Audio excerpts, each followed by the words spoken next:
Hey everybody, it's Dan Evans again here, and we're going to kick off Module 8, Entrepreneurship and Innovation. We're going to be talking a little bit about what is innovation, what's entrepreneurship, and what does it mean for business strategy. So let's get started right away, and we'll take a look at entrepreneurship and innovation.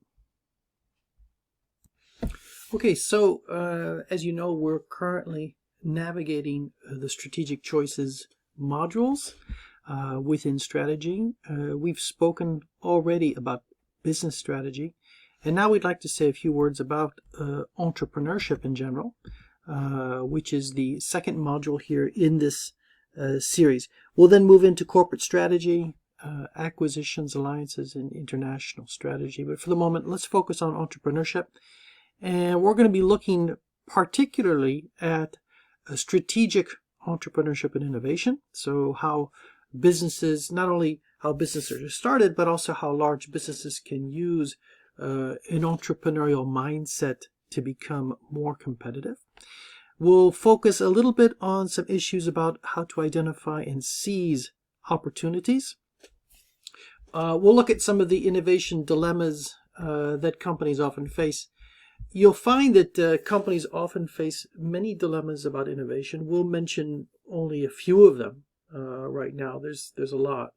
And we'll also look at the innovator-imitate question that often comes up, and what ways incumbent firms are the firms that are already in the business, have been there for a while in the sector, how they innovate. What are some of the plays that incumbents can use and use innovation actually to gain a competitive advantage. So let's take a look at some of these key items here.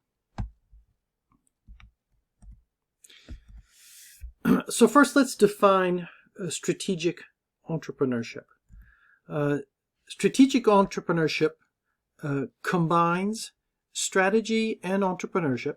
So we're combining strategy and entrepreneurship. And we're including both advantage seeking, so seeking a way to get an advantage over our competitors, and opportunity seeking activities. So what does that mean? When we talk about advantage seeking activities, we're primarily talking about ways that we can probably improve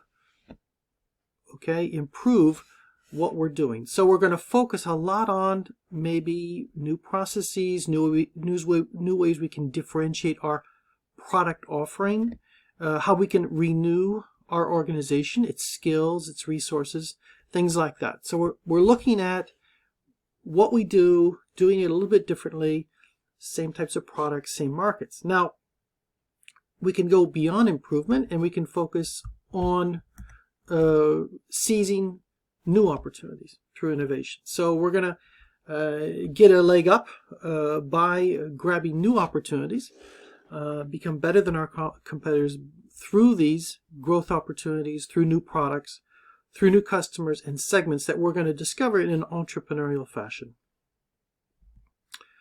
What is entrepreneurship is a big question, and we don't have time in this class to go into all the facets of what entrepreneurship is all about. I mean, it's a big subject. I want to point out some key points here about what is entrepreneurship, though. So it's a process which individuals, teams, or organizations, and individuals we'll see in a minute. Yes, okay, individuals play a key role in entrepreneurship, but most entrepreneurial successes are done in teams. It's pretty hard to do it by yourself. So it's a process by which individuals, teams, or organizations identify and exploit business opportunities. Now, the textbook does not include this word in the definition. I'm going to add it in because we're going to exploit opportunities that are business opportunities for new products or services that satisfy a need in the market. This is what entrepreneurship is. We're going after a need in the market. We've identified maybe what's called a gap in the market. There should be something there, but there isn't. And these entrepreneurial activities take the form of new ventures. You've probably heard of that. These are startups. They can take the form of social entrepreneurship, where we're starting up a company, but for some social benefit as well. Corporate venturing and entrepreneurship, where we're looking at how large organizations can behave in an entrepreneurial fashion. Large companies also spin off startups or spin in sometimes small companies. This is a practice we see in pharmaceutical companies where they're surrounded by some high-tech startups and they integrate them. Franchising is also a way we can behave like an entrepreneur. So if we look at this, what's interesting is that in France today, about 30% of people in general are involved with some sort of entrepreneurial activity. Some of them are project managers, some are entrepreneurs, some are past business leaders, but about roughly 1/3 of people are involved with some form of entrepreneurial endeavor. Now, before I mentioned to you this idea of being a business opportunity, okay? And what I want to really stress here is that there's a big difference between identifying maybe something people would love to have. I mean, maybe people would love to go walk on the moon, right? Okay, so I'm saying, hey, let's go walk on the moon. The question is, and this is really important, is can I make money doing it? Is it a business opportunity? Yes, maybe people want it. Well, no, I can't make money doing it, selling it at the price people are willing to pay and whatnot. So you need to have this business focus always on the opportunity when you're looking at opportunities and evaluating opportunities. Don't just think about what customers want. Now, the traditional way of being an entrepreneur, and I'll tell you why it's traditional in a moment. The traditional way is basically we start by recognizing an opportunity. We then assess the opportunity that we see. So, I see something, there's a potential opportunity to start a business. I'm going to assess it. I'm going to do a feasibility analysis. Can I make money doing it? Is there a market? Things like that. I'm going to do my business plan. So typically we'll build a business plan that includes marketing study, financials, 3-year financial study, sometimes 5 years forecast. I'll look at my human resources. I'll look at my organization. Basically, I'll study all the steps and all the parts of launching a company. And I create the business plan. Now, the business plan rarely comes true. I mean, it's basically proving to potential investors and to myself that I have a good idea of where we could be going. It's very, very, very rare that it plays out like in the business plan. In fact, I've never seen it play out the way it's written in a business plan. We then analyze the industry and the competitive environment, and that's part of the business plan. We see, just like in strategy, are there opportunities? Where's the power? What's competition like? What's the strategy? What's the business model? How are we going to create value and capture value? And then we go out and get funding and we finance our eventual endeavor. Now, 2 important points that I want to bring out in this traditional model are 2 points right here that come about here in the opportunity recognition phase. This is the opportunity search and discovery. Now I'm going to explain why it's called search and discovery, because we're also going to be literally seeking out opportunities and building opportunities. The word recognition is kind of wrong. I mean, it's done that way sometimes, but we often make opportunities. And a very important point right here is this decision to seize the opportunity. We can go through the assessment, whatever, but at some point comes this very, very hard decision to say, I'll do it.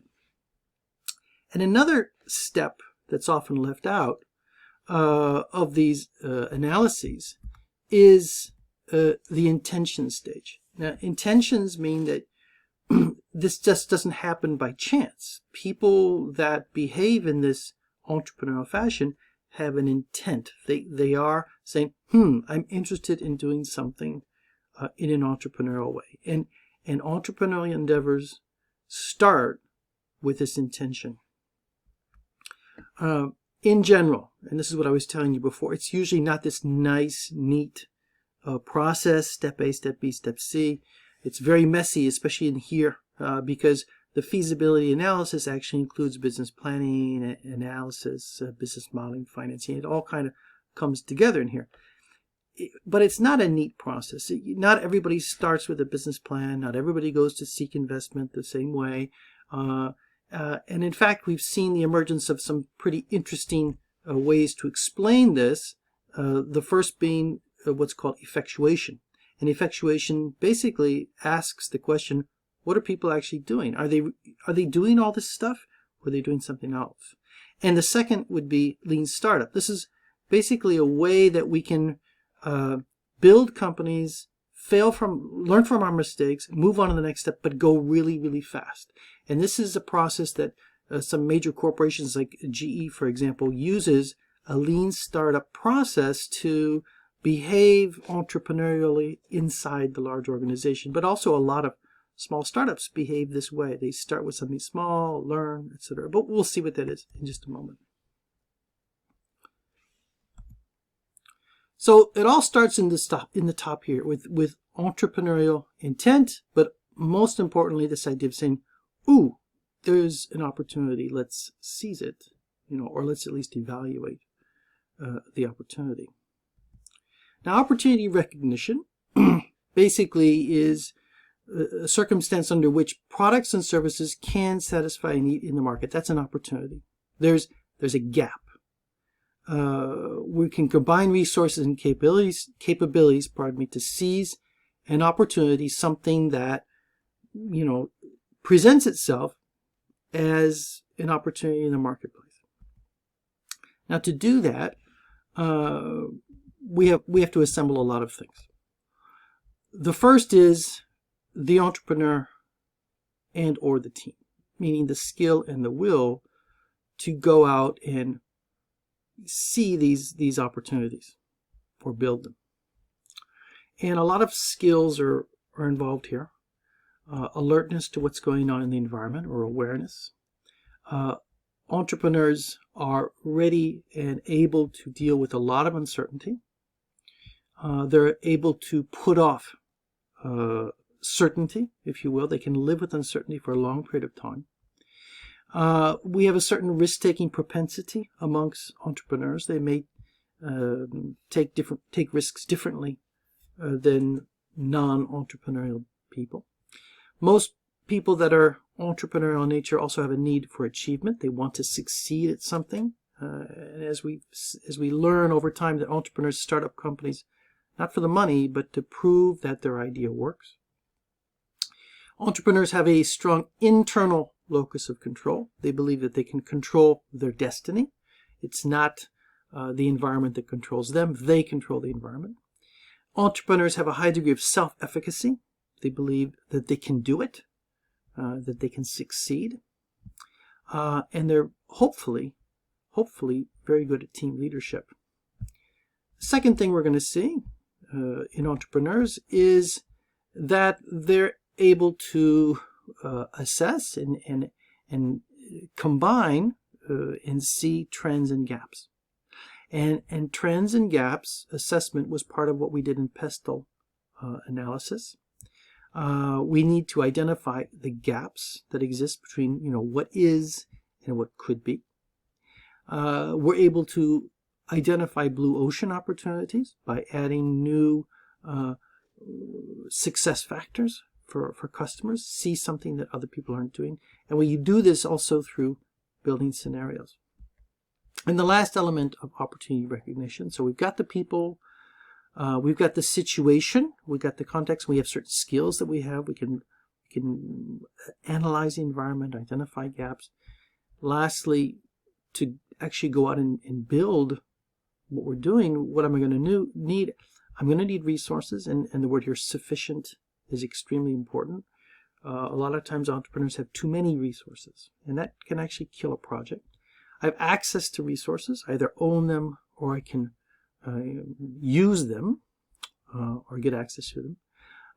I have a resource allocation process, so I can get the resources. And I have systems within a large company that support maybe the entrepreneurial behaviors in a company. Intrapreneurs, that should be intrapreneurs. And the systems could be, for example, how resources are allocated in a large organization. Hey, I've got an idea. I want to build up kind of like an internal startup in a company. Can I have time to do it? Can I have assistance from another division, etc.? And all of these things, these three things need to come together to make it work. So we'll get back to the process. We've talked about opportunity recognition. Now we get into the assessment of the opportunity. We're going to say, hey, is it a business opportunity? Can I make money? And then we'll get into the business planning and modeling and definition of, well, okay, how we're going to create value and how we're going to finance our company, but also more importantly, how we're going to capture the value through a business model. So evaluation of an opportunity looks at a lot of things. First off, it's going to look at strategic fit. So, why did you start a company, or why do you want to innovate if you're a large company, and does it fit your current strategy? And as an individual, does it fit your career? I mean, entrepreneurship is not only the idea of starting up a company, it's a career choice. And does the opportunity that you found match with what you want to do with your career? Yeah, there's an opportunity to start up a automobile, a repair center. But do you want to be an automobile repair person? That's a personal question. Does it fit with what you want to be? Second, basic questions about the market. Does the market exist? Is it growing? And is there a first customer? And this is a real key question if you're going to go out and ask for financing for your startup. A lot of times banks or financier want to know, well, do you know who your first customer is going to be? And also, is it growing? Is the market growing market? It's tough to start up a business if your market's not growing sufficiently. Is there competition? How is it behaving? What's going to be the reaction of businesses in the market, if they're already in the market, when you join that market? Now, this is competition is not a bad thing. In fact, the existence of incumbents, the existence of a market where there are actual people playing in that market may be an opportunity if they're all playing poorly. I mean, if you have a lot of companies supplying services to people and they're doing a really bad job, that's an opportunity. But bear in mind that they're going to respond when you come in. Is it financially viable? Can you make money doing it over the long haul? Can you support the investment phase when you start your company? Because usually we don't make profit in the first several years. Is the technology feasible? Does it exist? Is it stable? If you're a tech company, you're relying on certain technology, maybe it's still very, very uncertain. So you can maybe try starting your company, but if the tech norms change or the standards change, your company will be in bad shape. And most importantly, do we have the knowledge and the team to make it work? Do we have what it takes? And in fact, if you look at venture capitalists, so these are the people that finance large projects, okay? So projects that are in their, let's say after 2 or 3 years, they're going to get involved, unless you're an early stage investor. Big venture capitalists are going to be looking at projects, and their old motto is right here. It's, if you have a choice between an A team with a B project, it's better to do that than have a B team with an A project. Meaning the team is really what drives success in entrepreneurship. Entrepreneurship and innovation starts with people, the entrepreneur, the innovator, and the resources, again, an adequate amount to make it happen. But we need people, and we have to make sure that we've got the skill and the will and the desire and the ability to make it happen. This is underscored here. This is a listing of where venture capitalists, what do they look at when they're choosing a project. And it's not surprising. Venture capitalists, one of the first questions they're going to ask is, does the entrepreneurial team have the ability to sustain effort over a long period of time? This is actually looking at the health. of an entrepreneurial team? Will they be able to sustain the effort required to succeed over the time the company needs to really get their activity going? Also, second most important thing, do you understand the market? So knowledge, health, well-being, the team, the experience. Does somebody in the team have an intimate understanding of the market? Can we lead that team?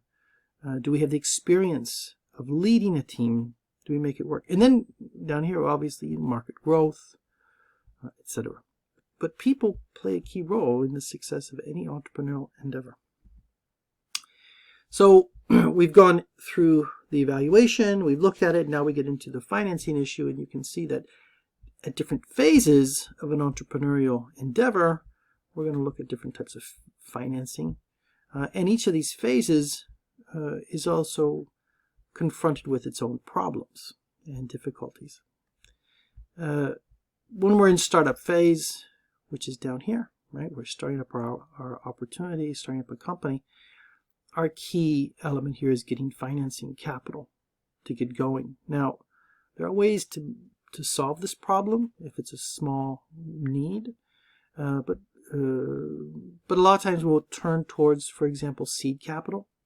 We'll turn towards angel investors. These are people that maybe are that you know, or that are friends of the family, for example, or maybe people with a lot of money that are ready to invest in your company. But money is very important. There's a lot of ways to finance, and surprisingly, a lot of companies start up on just credit cards. We go into the growth stage. So here we're going to be in a high growth period, and this is where venture capital is going to come in and say, "Ooh, yeah, I'd like to be part of this." It's also a stage where you've gone past startup, you start building your company, you start growing the company, you start employing people, and that means that the entrepreneur that was probably doing a lot of it has to behave as a manager. And that's tough. It's tough to sometimes let go of doing the day-to-day part of running the company to becoming a manager. They're two different things, and a lot of entrepreneurs fail at being a manager. We get then into maturity. So our company is growing, we've expanded, we come up here into the mature part. What's going to happen here? One of the challenges entrepreneurs face, obviously, is, well, to continue financing my company, I've got to probably go private. I got to get private equity, or I got to go public with an initial public offering, so I got to get some money. And the other thing that's going to be challenging here in this mature stage is keeping the energy alive. You've grown, you've gone through what they call the go-go phase of the entrepreneurial endeavor. Suddenly it's like, well, business as usual. The ho-hum day-to-day operations of making money and trying to beat your competitors. Now, keeping the energy alive is really tough. And so what we often do and what we often see is the entrepreneurial leader suddenly starts a second generation of products. So they'll start looking and saying, "Oh, how can I use my entrepreneurial talent to grow the next cycle of my company up along another S-curve?" And in some cases, we get up here, and the people who invested, also an important part here is the decline of the business. Founders can leave the business. They may say, "Hey, I want to go into a new adventure." Investors may leave. Investors that are in this stage also are looking a way to get out of the investment they made, so hopefully an IPO, or they want to sell off their stock. But a whole bunch of questions are being asked at this end stage. And again, the entrepreneur will probably just move on to a next endeavor or grow the company through a new product offering. Now, effectuation is what I said before, is that sometimes it's not this clean, crisp, simple process. Effectuation basically asks the question, how do real entrepreneurs, small businesses, start up? Often they start with a simple idea, and sometimes they start with no idea. And you start with what you have. That's the rule of thumb. You start with what you've got. What you've got is, you've got maybe some cash, a credit card, you've got your personality, you've got knowledge, you've got relations. and hey, you know what? We'll just start with what we've got.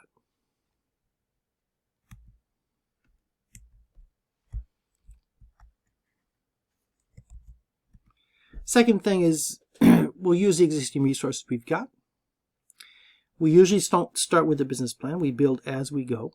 And this is true for a lot of startups. They don't have a detailed business plan. They start it, they build their product, they look at the reaction of the market, they adjust as they move along, and that's how it works. We use surprises as we're building and developing as a way to improve things. We, as we say in English, make lemonade from lemons. Every time something bad happens, well, what can we get out of it that's positive? It's rare that entrepreneurs that are practicing effectuation actually do a market study. They launch with what's called acceptable losses, meaning instead of saying what do I want to gain, we often start with this question: is what are we ready to lose? You want to start a company? Are you ready to lose, let's say, $50,000, $40,000 to try to see it and make it work? What are you ready to lose? That's the question that the entrepreneur will ask. And effectuation takes on this idea that you are actually controlling the future. A lot of market studies are saying, well, let's try to predict the future. Well, the reality is that the future is also designed and defined by your actions today. So effectuation focuses more on today's action than trying to predict something that's highly uncertain. Also, entrepreneurship is not a linear process, and innovation is not a linear process in many cases. And lean startup was done to respect this idea. Very simple. You've got an idea, you build it, and you create what's called a minimum viable product. It's the first version of your offer. It's a version of your offer that's acceptable in the marketplace, that people will pay for, but it probably doesn't include all the features that you really would like to include. But it's a way to test the idea. And so you'll start with a very simple product. You'll offer it to the marketplace. You'll see how they respond, and you'll test some of the hypotheses you've got about the market, about your product. So your product is kind of like a first version, if you will. So you test these with your minimum viable product. You see what the results are based on the results you get from the market. You measure the results. You learn from that, and you continue and you say, hey, our MVP was right on track. Off we go, and we continue, and we persevere, and we go on, and we start the second version and the third version, etc. We build in more features into our product as we move along. Or we can be in this learn stage down here and realize that, hey, you know what, we tested something and it didn't work out the way we thought. What we're going to do is we're going to pivot to a new approach. We're going to bring in a new idea because, hey, you know what, the market didn't respond to our first version the way we thought it would.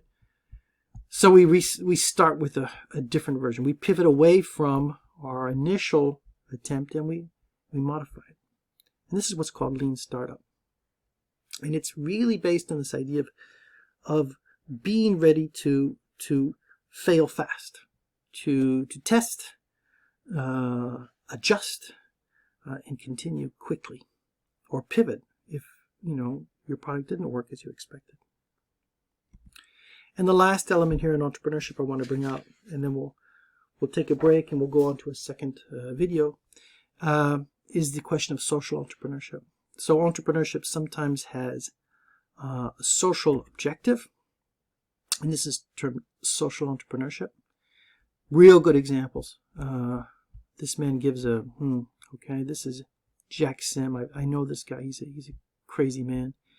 He's the world's number 2 man. He's Mr. Toilet.